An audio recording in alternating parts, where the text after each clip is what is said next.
It's a great honor to welcome our next guest at the Fixed Ops Roundtable. Jim Pernas is the Vice President, Fixed Operations at Subaru of America, and first time here at the conference. Jim, welcome to the Fixed Ops Roundtable. Thanks so much, Ted. It's great to be here. Hey, great to have you. And, we've heard so much about Subaru at these last few events. As you probably know, Tom Dahl spoke at the most recent one in November. And Tom really kicked us off with the charity towards Leukemia and Lymphoma Society. So we're very honored to have Subaru and Jim to have you here with the event as well. Oh, well, thank you. And thank you for the good work you do and the money that you help raise. It's fantastic. It's really our audience. And, I think you'll agree with me, because I know you've been in the business a long, long time, that the dealers are historically very charitable, and the automotive retail industry is charitable. I know Subaru, that's a big part of your message as well. And, I think, by the way, it's one of the differentiators about Subaru of America that not every manufacturer can say. Yes. We believe in giving back to the communities that we serve. Our retailers certainly do.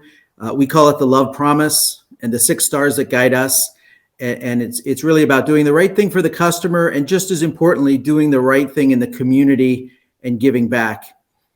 Yeah, and I sense from speaking with your retailers that is at the forefront, and they do the right thing, and which has not always been the case among other retailers in the industry historically.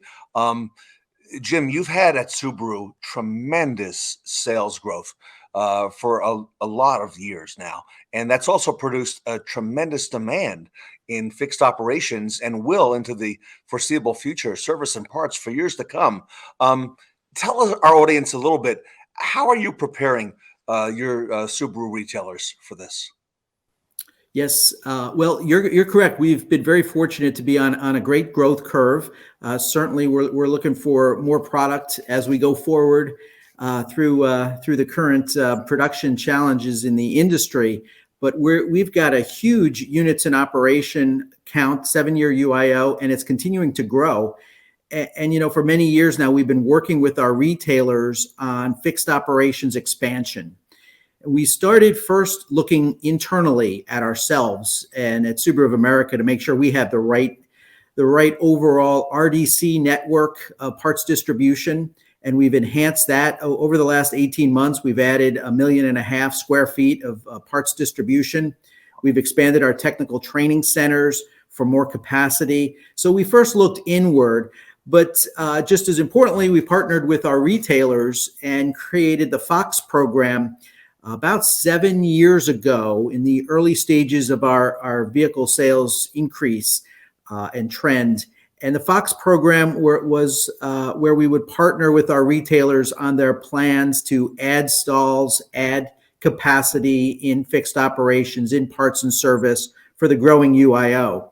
And it's been hugely successful, great participation, partnership with our retailers to build the physical plant, the physical presence and the footprint of their stores to capitalize on the units in operation.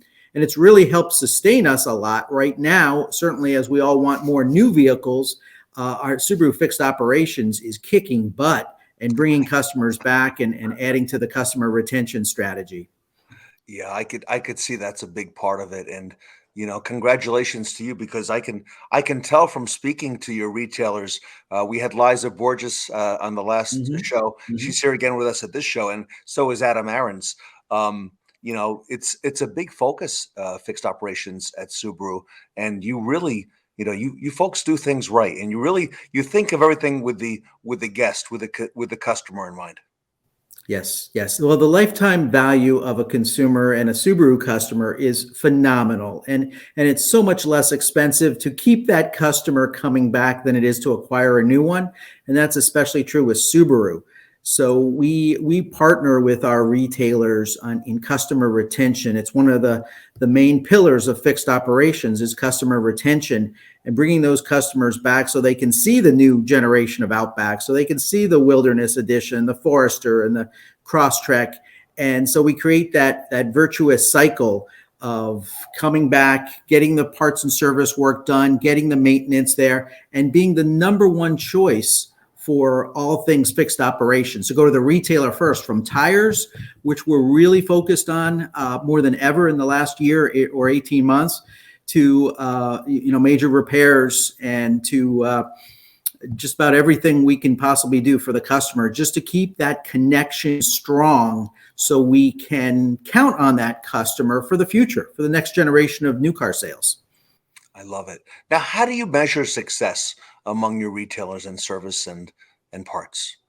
Well, we at Subaru, we have three pillars in fixed operations: the customer experience, measuring that; customer retention, measuring that, which a great customer experience leads to customer retention; and then finally, retailer profitability. And they all go hand in hand. Some specifics on that: in terms of the customer experience, we measure that through a net promoter score that our retailers have. And we're able to get that net promoter score right down to individuals within the store based on their customer context. So they have their own score that they're responsible for, not just the whole store. And that helps with accountability on net promoter scores. Then customer retention, we look at two main benchmarks: first maintenance complete and ongoing service retention. First maintenance complete is coming back at least once for one RO within the first year for a routine maintenance, oil service, etc. And then ongoing service retention is over an 18-month period, 2 ROs.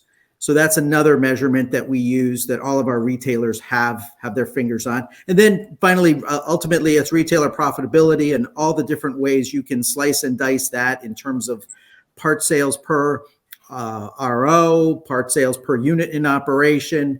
And there's a number of different benchmarks that we have there to help the retailers compare themselves to their fellow stores and where their opportunities are. My daughter is 20 years old and is graduating college not far from us, Jim, just north of New Jersey. You and I are both in New Jersey. Yes. And she'll graduate in May, and she just became a Subaru Crosstrek customer. So I know she's going to be visiting the service department, sometime. Well, maybe not so soon. Although since she took delivery, I haven't seen her very much. She might start putting some mileage on that vehicle. That's great. Well, one thing that she may be called for very soon. Most of our retailers participate in what we call the Love Encore redelivery program.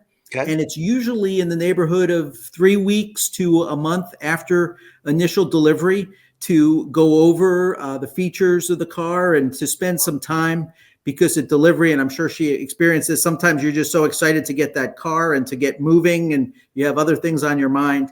So we call our customers back within those first few weeks and bring them in and go over those difficult to understand features and how everything works. And a lot of times they come to us with a list of questions about things, and it's a good hour, 2 hours sometimes, going over everything in the car, from the telematics and the Starlink to the to all the features. And so hopefully she'll get that call soon and go through that to take advantage of all that her new Crosstrek has to offer. Jim, that's a really good idea, because I know that time of delivery, a lot of us, okay, so we're all consumers as well. We may not be focused on everything that's new in the vehicle and may not understand everything, but we get home, and you're right, in the next couple of weeks, we have questions about, how does this work? How does that work? And that's a really wise move. So I like that a whole lot. Yeah, we have a lot of retailers participating in that program. Not all of them. It takes a discipline, and that is not meant to sell anything, that appointment. It is truly a follow-up redelivery to answer questions, to go over technology. There's so much technology in these cars, and really to create that bond for that first maintenance, for the future, but do it in a soft way where we create value, where we answer questions and help them enjoy their vehicle more. Because we find so many times when people may have complaints or concerns about their car, they just never had the time to go over how it works properly and how it's supposed to, and how you press, what button you press, and what you do, and those kinds of things. So we answer those questions and create that bond, and it is a huge blessing for fixed operations, because it really, if it's done right it's the first level for a long time ownership experience. I love it. I know that customer satisfaction, Jim, is so important to retention and loyalty. I can't, Yeah. Let mistake, me, how you're always number one yeah. in that category. Yes, yeah, 3 years running with JD Powers, brand loyalty, number one. I'll answer that question in terms of the Love Promise University, and Okay. that's a new initiative where we've got in all of our zones and independent distributors, we've got a trainer, a Love Promise customer experience manager that's working with the retailers to create what we call Love Promise moments.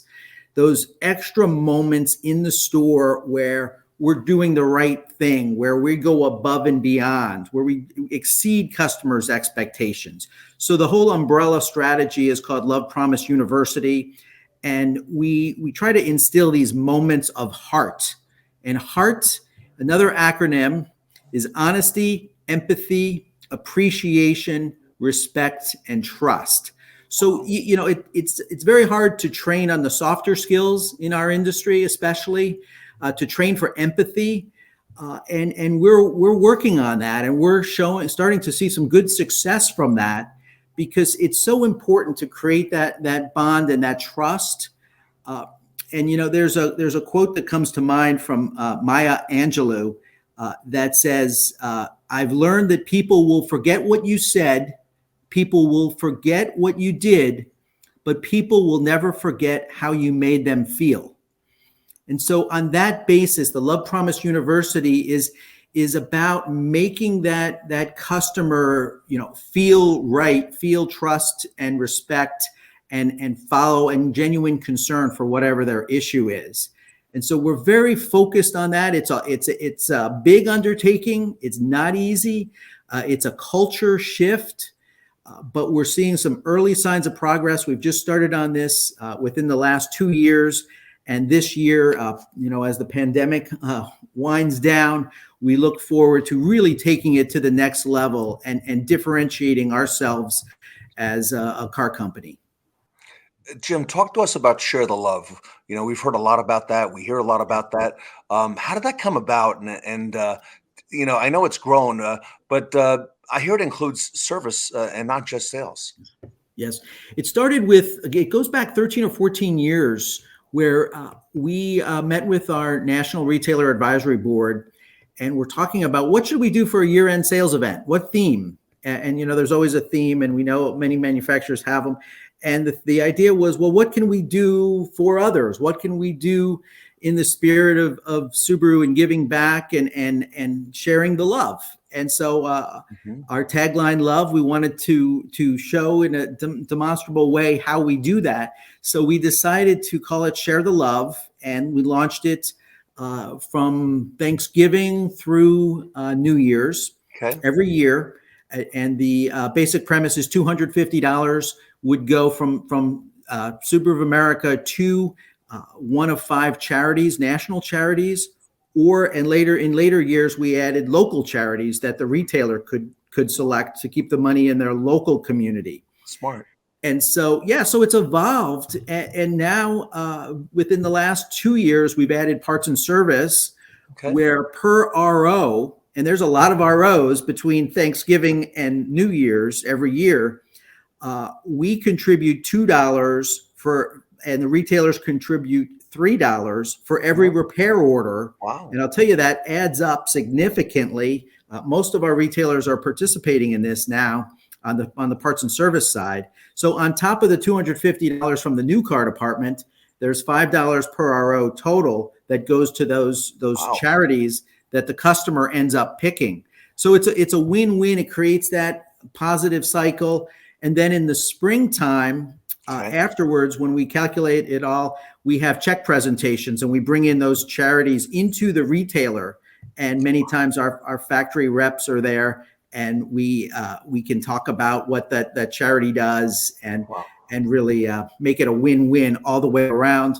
And I'll tell you, Ted, we're over $225 million contributed in those 13 years. Wow. For the Share the Love program, and looking to make that over $250 million this year. Wow.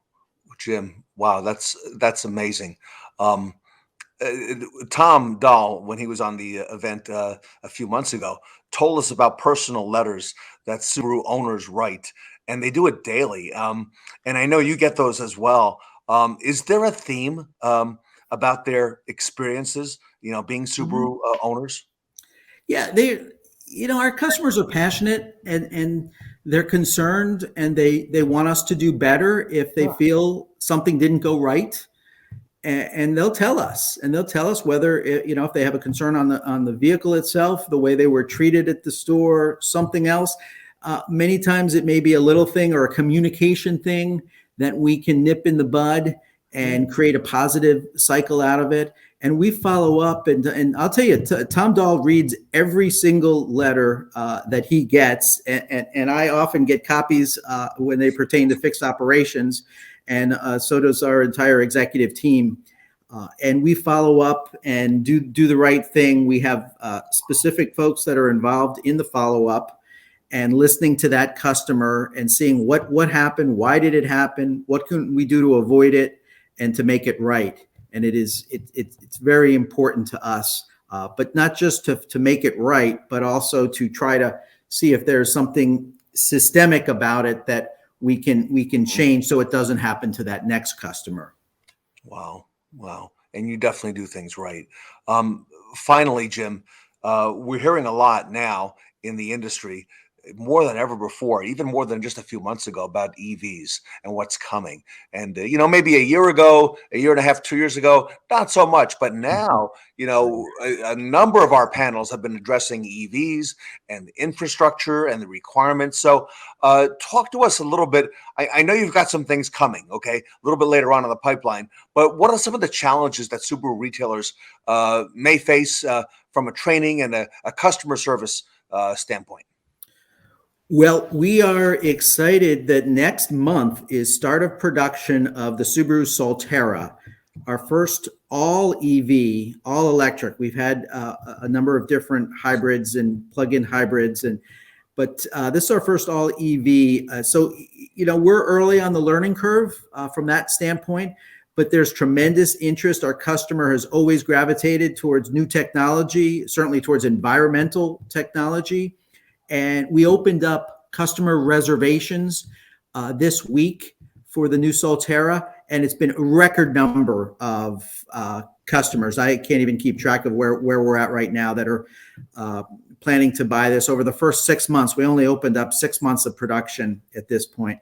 So we're still in the learning stages. We've got a curriculum being developed at the technical side of things right now, and are starting on that. We've got web-based training and in technical training in our technical centers as well. We're also looking at new ways to reach these customers because they want to be treated differently. We all of our research and all of our customer feedback shows, and we're looking at an initiative with pickup and delivery where we could go to the customer's house, the EV customer, and pick that vehicle up and do the services, drop off a loaner if that's what they request. Whether they do or not is up to them, and then do that level of basic maintenance, whatever it may be. It's all different on the EV, certainly, but to keep that bond with the retailer as the number one place for all things parts and service, and to keep that bond with the EV vehicle, which we know is so important because it's new technology. There are some customers out there that think it's just plug and play, and it's another appliance and you plug it in and that's all you ever need for 100,000 miles.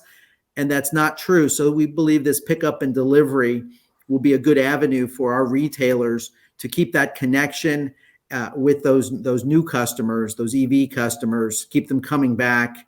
And we're gonna learn from it. We're excited about it and ready for the opportunity. And I think there are going to be a lot of opportunities for retailers. From what I'm hearing, a lot of new things. Maybe not all that we anticipated going in, but our dealers are resilient, as you know, Jim. I should say, retailers are resilient, and your Subaru retailers are among the very, very best, if not the best in the nation. So, I agree with that. We've got an outstanding group of retailers that are totally committed to the customer, to the markets that they reside in, and to doing the right thing for the future. So yeah, we're really excited about Solterra, and it's going to be just a wonderful all-wheel drive battery electric vehicle. So watch for it. All right, we will. And you're right. Your retailers stand out whenever they speak here at the Roundtable, and we have a whole lot of them here. So, Jim Pernis, I want to congratulate you, Vice President of Fixed Operations at Subaru of America, again on all the success that you are having, and look forward to great things from Subaru. So, Jim, on behalf of the Fixed Ops community, thank you so much for all that you do. Ted, thank you for the opportunity. Really appreciate it. Appreciate all that you do for charity and the good works that everybody watching does as well. Thank you.